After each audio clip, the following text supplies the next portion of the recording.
Hello, my fellow Bible readers. Today we are on day 38, and the reading is Exodus 25 through 27.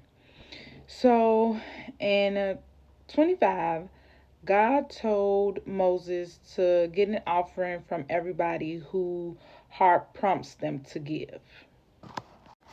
And I guess before I go into the reading, where we left off was Moses going into the mountain for 40 days and 40 nights.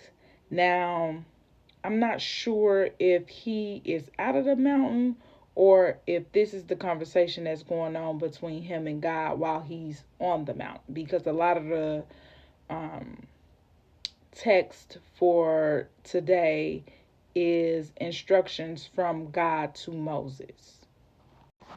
So I just wanted to start by saying that. But anyway, going back to the text in chapter 25, God tells Moses to basically tell everybody to bring an offering. Those who are able and willing to give should give. And then he gives them a list of acceptable things to take is the offering. And the purpose of this is so that he can build a sanctuary and a tabernacle from the materials that they bring.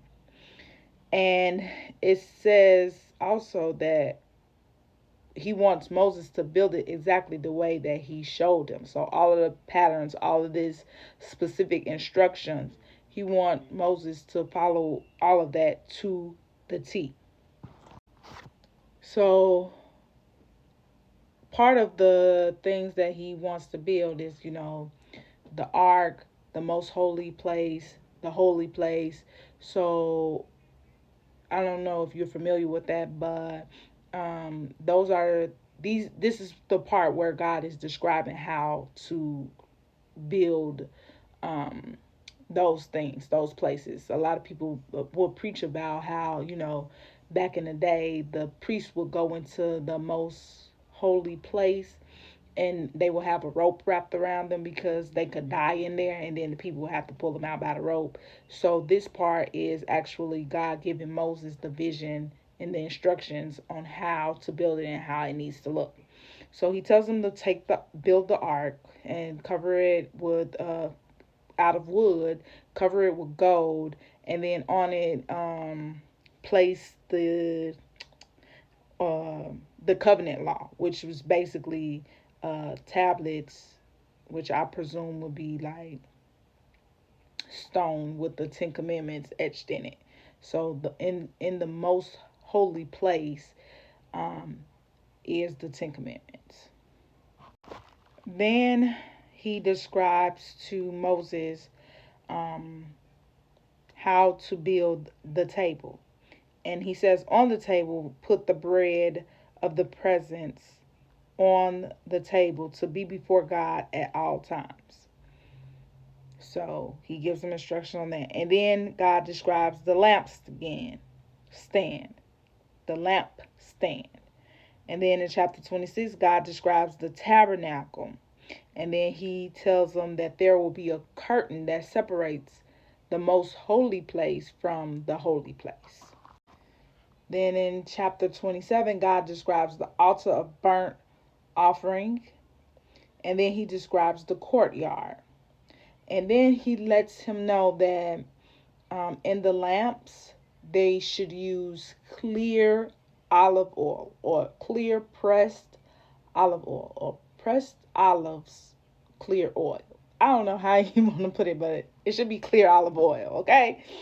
And Aaron and his sons are responsible for keeping the lights burning, the lamps burning before the Lord from evening till morning. And these lamps are to stand outside of the curtain that shields the arks of the covenant. So basically, that curtain that I said that separates the most holy place from the holy place, there will be lamps there, and Aaron and his sons are responsible for keeping it lit, the lamp lit. Uh, so I'm learning that Exodus is a lot of explaining from God to Moses. It's not as juicy as Genesis, I will say that. Genesis had a lot of stuff happening in it. So Exodus is more so seeming like laying the foundation of the law and why they why we practice traditionally the way we do. And it's the foundation of Exodus. However, I will say this. I'm happy that it's not as strict, I should say. I don't, well, at least me personally, I don't really uh, adhere to all of these things. But I think that's because of the New Testament, and it says that Jesus came, he died, and he rose again. That was our covenant with the Lord or whatever. So yeah, it was just something to think about. So until next time, I'll see you next time.